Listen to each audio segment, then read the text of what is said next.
Hi, I'm Rob Bogue, I'm Terry Bogue. and we're here to talk to you today about this idea of responsive versus responsible.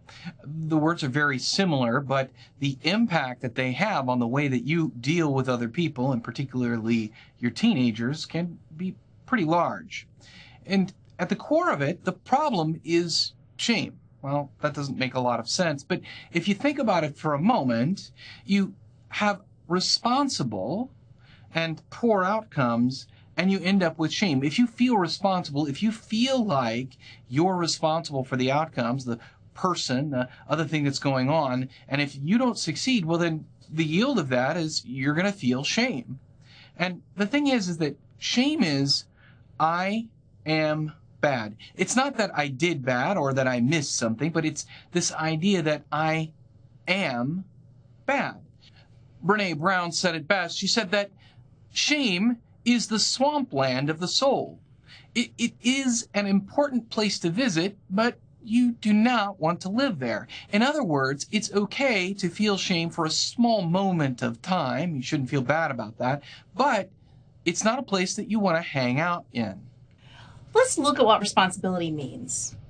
The definition is a job or duty to take care of, and that includes control and authority. The key points to that is an obligation. We are obligated to take care of our children. However, the parts of control and authority are much harder to define. Yeah, and the thing is that over time, control with our teenagers becomes influence.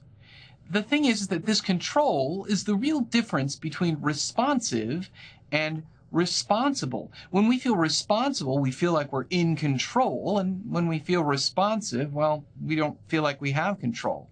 As children grow, as our teenagers grow in age and hopefully maturity, we end up with children that we have more influence over than control. And in fact, if we try to hold on to that control, we'll never develop that influence that will become really important as they grow in life.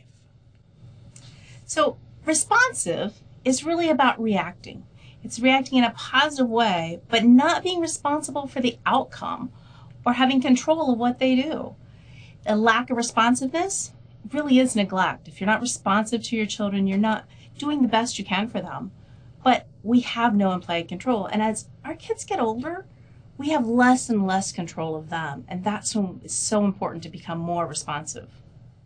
Yeah, that's right. And let's look at this example. So we could think of this as the example of cooking versus eating. So you cook a beautiful meal and then they refuse to eat it. See, the thing is that we are responsible to provide food. If we didn't do that, that would be neglectful. But we are not responsible for whether they're going to eat it or not, or if they vomit it up or anything else. The thing is that we can lead a horse to water, but we're not going to make that horse drink. Let's look at another scenario. You and your spouse are out to lunch and take your preschooler. You're having a nice conversation. You're enjoying your lunch. And your preschooler suddenly decides they're done. They don't want to listen anymore and they don't want to be quiet. The question is, do you react and tell them to be quiet? Or do you not and demonstrate that by not acknowledging that they're being bad, they're not going to interrupt your conversation? And at the end of all of that, in your head, you're wondering, what are all the other people going to think of how you're taking care of your child? The truth is, there is no answer that's always right. And that's true. And I think we should look at some examples now of people who did everything right. And so, for instance, Sally Ride, who won the lottery, she was going to be the first teacher in space. She trained with space shuttle astronauts, and tragedy struck. Tragedy struck in the form of the Challenger disaster. And tragically, Sally and the 6 other crew members lost their lives. So she did everything right, and yet things went wrong. And sometimes you have just the opposite. You have Kim Kardashian, who truly is very famous, but didn't do anything right.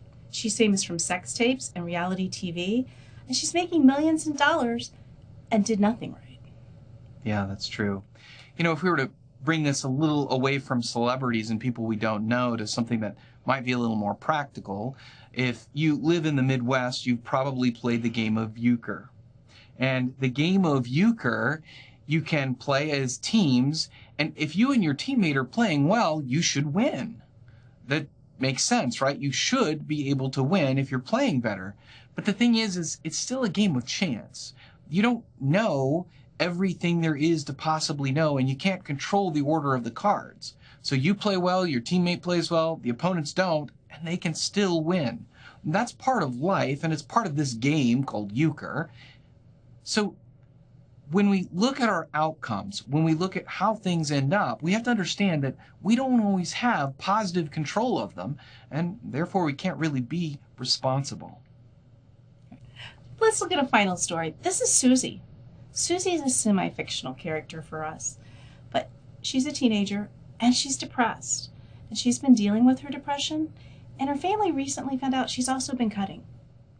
And her parents are Jack and Diane, and they're very concerned. They've really worked hard to raise their children well, and though they were sometimes distracted by work or other interests, they felt like they really were fairly conscientious. They tried to do everything right, and now they're wondering, well, are we to blame? They're wondering, did we cause something in Susie's life to make her want to cut? And I think this is a natural thing that people struggle with. You wonder, well, if these are the outcomes, what did I do wrong, or what could I have done better? So what would you say? Are Jack and Diane responsible for Susie's depression and cutting? Well, there's one more thing we've got to share. Right, and that changes some of the feeling. So Jack and Diane sent Susie to camp. They wanted her to have the opportunity of going and experiencing the things that she could do at summer camp. They checked the references and they talked to other parents whose kids had gone to that camp. And they made sure that everyone in the camp had criminal reports and that had background checks. But it still happened. Now, is that their fault? Boy, it doesn't seem like it, does it? And that's where we get to wrap this conversation up. And it's, you cannot be responsible, or you shouldn't be responsible, for what you cannot control. And the reality is, no matter how conscientious you are, no how hard you try, there are things about your children that you will not be able to control. They're not as easy to manage as they were when they were 2, and you put them in a playpen and they stayed there, right? Until they learned to climb out. The playpen was the impenetrable fortress that established your control over them, and the fact that they stayed there. Right. And now, as your kids are older, it's not that you just want them to hold your hand across the street. There's much bigger problems that your kids are facing that you don't have control over. Right. So that's why you want to try to be responsive to their needs and to do the things that they need for you, but not accept responsibility for the outcomes that are happening in their lives.